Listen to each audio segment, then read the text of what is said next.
Radio Flamme.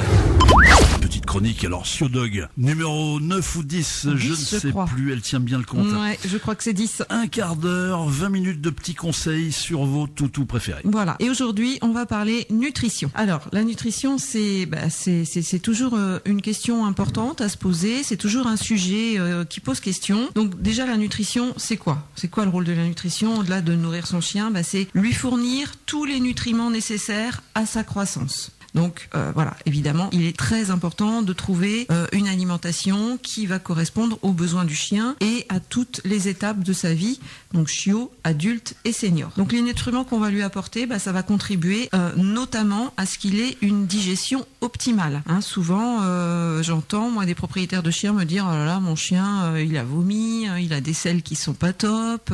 Déjà posez-vous la question de savoir quelle est la qualité nutritive des aliments que vous lui apportez. Donc c'est hyper important. Alors c'est pas toujours facile de faire des choix parce que on est envahi par toute une gamme de croquettes.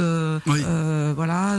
C'est vrai que les rayons sont pleins. Les rayons sont pleins, que ce soit en grande surface, que ce soit chez le vétérinaire, que ce soit maintenant sur Internet. Il y a plein de choses avec céréales, sans céréales, avec gluten, sans gluten. Bon, voilà. Donc c'est vrai qu'il faut être intelligent pour acheter à manger à son chien. En fait, ouais, ça nécessite de faire des comparaisons qui sont pas toujours évidentes parce que sur la composition des paquets, c'est jamais très très clair, très explicite. Moi, ce que j'ai l'habitude de dire, c'est que veiller à l'apport en protéines et à l'apport en lipides. C'est ce dont les chiens ont vraiment besoin par rapport à nous. Ils ont un apport, besoin d'avoir un apport plus important que le nôtre. Donc protéines, au moins 30% de protéines d'origine animale et des lipides aussi, une quantité importante de lipides. Voilà, c'est déjà les deux conseils que je peux donner. Donc quand je dis 30% de protéines d'origine animale, méfiez-vous sur les paquets, sur la composition des paquets. Souvent on voit, on peut voir 60% de protéines,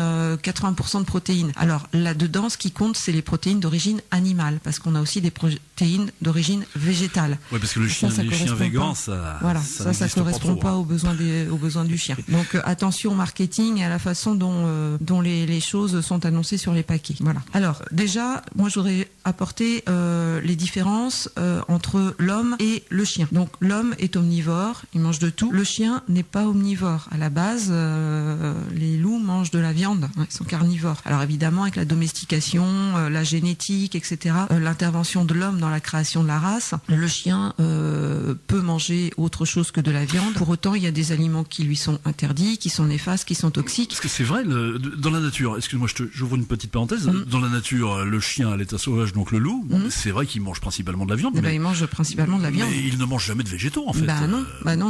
Peut-être de l'herbe pour se purifier. Éventuellement de l'herbe pour se purger, mais là, c'est vraiment pour se purger, voilà, pour, on va dire, se laver l'estomac. Mais sinon, le loup, il chasse du gibier, il mange de la viande. Donc le chien n'est pas fait pour vraiment manger des légumes. Le chien n'est pas fait vraiment pour manger des légumes, même si, aujourd'hui, c'est introduit dans son alimentation, dans les croquettes, par exemple, il y a des légumes, et c'est pas néfaste, mais à la base, c'est bien un carnivore. C'est pour ça qu'on dit qu'aujourd'hui, il faut au moins 30% de protéines d'origine animale dans les croquettes, parce que c'est l'origine de son alimentation, c'est ça. Faites l'expérience, vous êtes à table, vous donnez un brocoli à votre chien, il va pas le manger. Il va peut-être pas le manger, effectivement. Deuxième différence, c'est que physiologiquement, le chien a une mâchoire qui est faite pour cisailler et non pas pour mâcher, comme nous. Oui.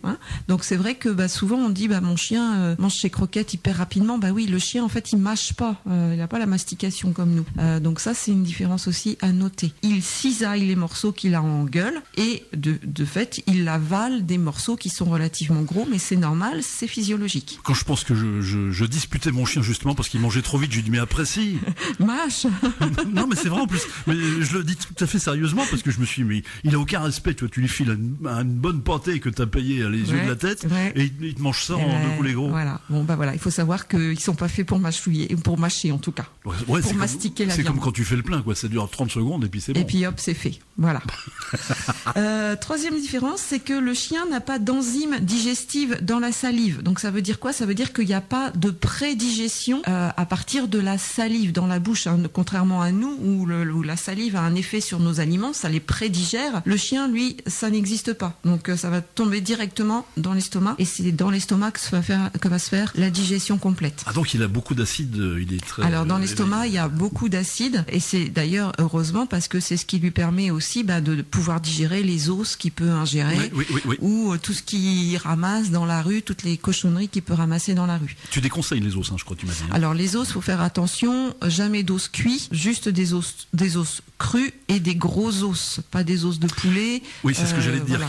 Les os qui sont dangereux, c'est surtout les os de poulet. C'est surtout les os de volaille, on va dire de façon générale, qui peuvent être pointus et qui peuvent du coup causer des dommages chez le chien. Et ensuite, il faut savoir que le chien a des intestins courts, beaucoup plus courts que chez l'homme. Et dans les intestins, les bactéries intestinales sont moins importantes que chez l'homme. C'est pour ça qu'il supporte une alimentation moins variée que l'homme. Ah d'accord. D'accord. Donc voilà, c'est sa conception, sa physiologie qui fait que on ne peut pas apporter aussi une alimentation aussi riche que l'homme, et que ça peut même lui provoquer des troubles digestifs, et parfois, je ne vais pas dire souvent, mais parfois, quand il y a un changement d'alimentation chez le chien, il peut être un peu gêné. Voilà, il a la diarrhée, il peut vomir, tout simplement parce que physiologiquement, il n'est pas fait pour avoir une alimentation très variée. Quand on culpabilise, parce qu'effectivement, nous, on va manger un petit poulet aux patates sympa, et il ne mange pas comme nous, il ne faut pas culpabiliser. Il ne faut pas culpabiliser, pas du tout. Oui.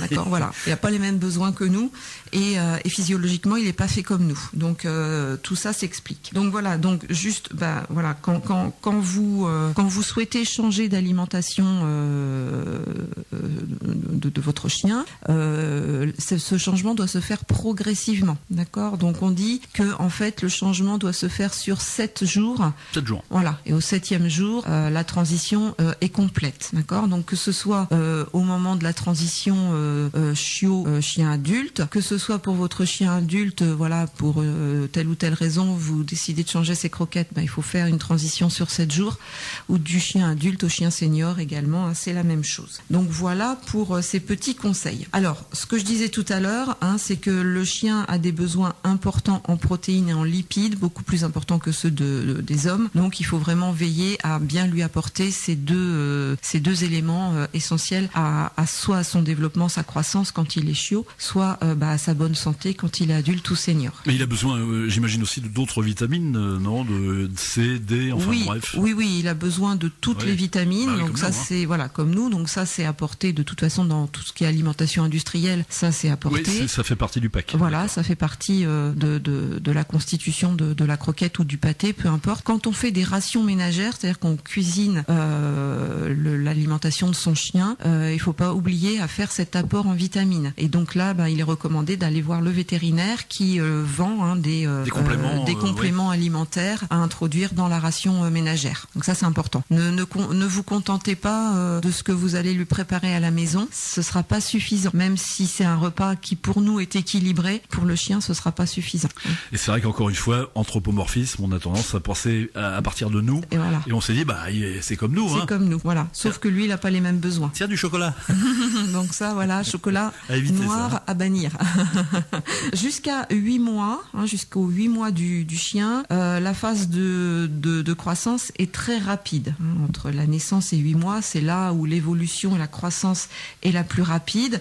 Donc là, c'est une phase pendant laquelle va se dérouler l'essentiel du développement du squelette. Donc jusqu'à 8 mois, c'est vraiment le squelette qui va se développer. Et ensuite, on va passer sur une phase plus lente où là, le chien va développer sa musculature. Donc là aussi, l'alimentation va jouer un rôle important dans le développement du squelette, puis dans le développement de la musculature. Et c'est pour ça aussi qu'on fait à cet âge-là souvent une transition, un changement de croquette pour adapter la qualité de l'aliment aux besoins du chien. Alors, tu as parlé depuis le début de croquettes. Alors, il y a pain au chocolat, chocolatine, mais il y a aussi pâté ou croquettes. Il y a pâté ou croquettes. Toi, donc j'ai l'impression que tu as choisi croquettes. Voilà, moi je suis adepte des croquettes. D'accord.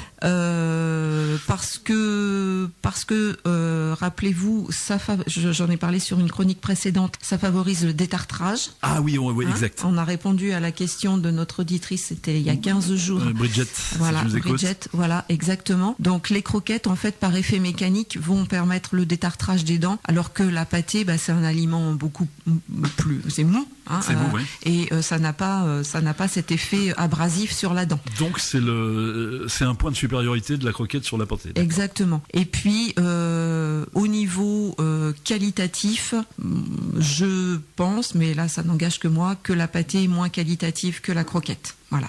Donc, en tout cas, faites attention à ce qu'il y a dans la pâtée pour chien. Ça peut être souvent des sous-aliments d'origine animale ou d'origine végétale. Des choses qu'on n'a pas envie de savoir comment elles se fabriquent. Voilà. Donc, quand on voit sous-éléments, il faut avoir les petits clignotants qui s'allument. Parce que souvent, c'est quand même du très, très, très bas de gamme. D'accord, c'est bon de le savoir. Voilà, donc il faut faire attention à ça. Donc voilà, pour cette partie-là, par rapport à l'âge et par rapport aux phases de croissance du squelette et de la musculature. Là aussi, où je voulais attirer l'attention des auditeurs, c'est que en fait, le chien choisit sa nature, non pas par rapport au goût, et rappelez-vous ce que j'ai dit il y a 15 jours, le chien, oui. Voilà, le chien a très peu de papilles gustatives, donc il va choisir sa nourriture surtout par rapport à l'odeur. Les aliments donc arrivent dans l'estomac en gros morceaux, c'est normal, c'est physiologique, c'est lié à la dentition. Et puis donc la digestion est rapide, beaucoup plus rapide que chez l'homme. Et il faut savoir que tout ce qui n'est pas adapté au chien est rejeté en forte proportion dans les selles. Alors souvent on dit que l'alimentation qu'on apporte à son animal est bien équilibrée quand il y a à peu près 3-4 selles par jour. 3-4 selles par jour. Ouais. Si votre chien en fait davantage, c'est qu'il élimine tout un tas de choses qui sont pas bonnes pour lui. Donc il faut se poser la question de la qualité de l'alimentation qu'on lui donne. Et sinon, j'imagine que la bonne santé, c'est des selles qui sont dures. C'est des selles bien moulées,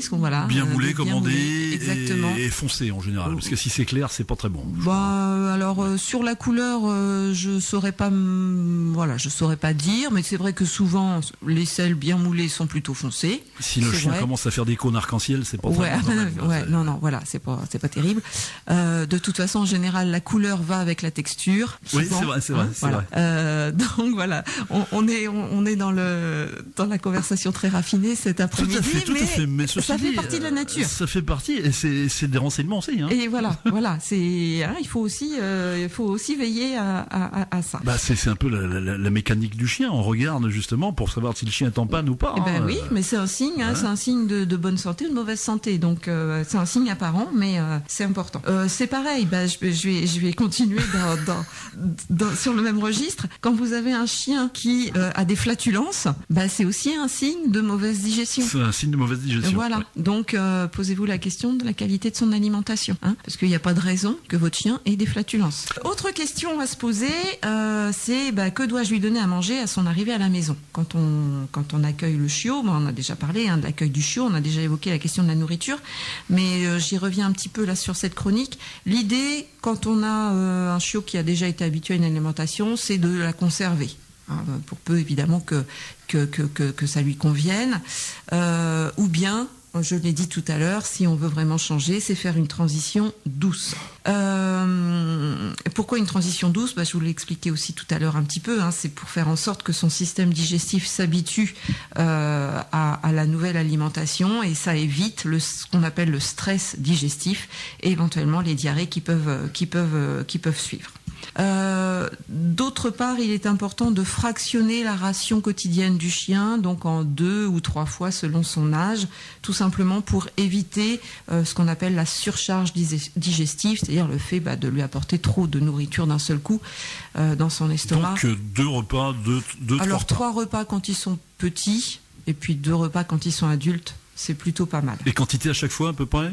Alors ça va dépendre du poids du chien, de sa race. Voilà. Donc là, il faut se référer soit aux conseils qui ont été donnés par le vétérinaire. Ça dépend aussi de son état de santé, si c'est un chien en surcharge pondérale ou pas, auquel cas il aura une ration moindre. Mais voilà, donc ça a à voir avec le vétérinaire, ou se référer aux indications qui sont notées sur la composition du produit. Parce que c'est vrai que le chien ne se régule pas. C'est-à-dire que tu lui donnes à manger et il continue de manger. Il peut continuer de manger, tout le temps. donc ça c'est important. Et puis aussi éviter, enfin même c'est pas éviter, c'est ne lui donnez pas sa gamelle à volonté, c'est-à-dire ne laissez pas sa gamelle à sa portée toute la journée. Vous lui donnez sa ration du matin, s'il la mange pas, tant pis, vous enlevez la gamelle et vous lui redonnez le soir. Bon, si vous lui donnez 2 fois par jour. C'est vrai que ça m'intéresse beaucoup parce que dès qu'on remue, il dresse tout de suite l'oreille. T'as remarqué? Ouais, tout à fait. L'alimentation c'est important. Ouais. Donc voilà, ça c'est vraiment des points à avoir en tête. Et puis pour terminer sur ce sujet-là, quels sont les effets visibles d'une bonne alimentation sur son chien? Parce que on a parlé des selles, il y a ça évidemment, mais il y a aussi toute la vitalité du chien. Si vous avez un chien vigoureux, qui a envie de jouer, qui est dynamique, le poil brillant. Le poil brillant aussi, ça c'est un point important. Donc voilà, si vous avez toutes ces caractéristiques-là, votre chien est en pleine santé. Si par contre vous avez un chien qui est plus fatigué, qui est amorphe, qui a du mal à marcher en balade, qui vous le sentez un peu plus fatigué que d'habitude, interrogez-vous aussi sur ce que vous lui donnez à manger. Ça c'est un point important. Et puis les effets invisibles d'une bonne alimentation, c'est simplement que le fait de bien le nourrir, ça va lui permettre de renforcer ses défenses naturelles, ses défenses immunitaires. Vous aurez un chien qui n'aura pas de carence et puis qui sera donc moins malade ou qui ne sera jamais malade. Donc ça ce sont des petits signaux, des points à avoir en tête, qui peuvent donner des indications. L'allongement de la durée de vie aussi, non? L'allongement de la durée de vie, bien entendu aussi. Tout ça contribue, l'alimentation contribue en fait à toute la bonne santé et du chien. Bonne santé, bon développement, bonne croissance, bon développement physique, bonne croissance du chien. Donc c'est vraiment un sujet très important et à avoir en tête et à surveiller. Et puis ensuite, c'est le chien aussi qui, quand on fait des changements de croquettes ou quand on s'interroge sur les croquettes à donner à son chien. Donc bien sûr, nous on a un rôle important en vérifiant la composition du produit et bien adapté.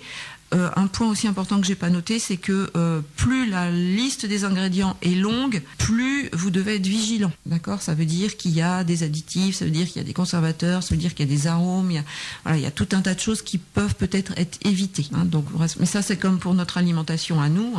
Moins la liste des composants est longue, mieux c'est, en général. Est-ce qu'il faut mouiller les croquettes ou pas ? Alors ça...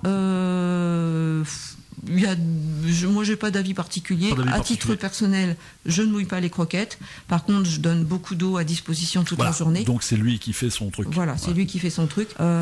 Après, on peut mettre de l'eau dans les croquettes. Le problème, c'est que ça va les ramollir et qu'en termes d'effet mécanique sur le tartre, on perd un avantage de la croquette. Oui, puis le chien aussi a besoin de fortifier ses dents. Et le chien, du coup, effectivement, ne va pas faire travailler sa mâchoire. Puisque c'est déjà tout décomposé quasiment dans la gueule du chien. Donc moi je conseille de ne pas les mouiller. D'accord. Et puis par contre de laisser la gamelle d'eau à disposition toute la journée. Peut-être s'il y a d'autres questions, comme d'habitude, je reste à l'écoute et j'y répondrai bien évidemment dans 15 jours. Radio Flamme.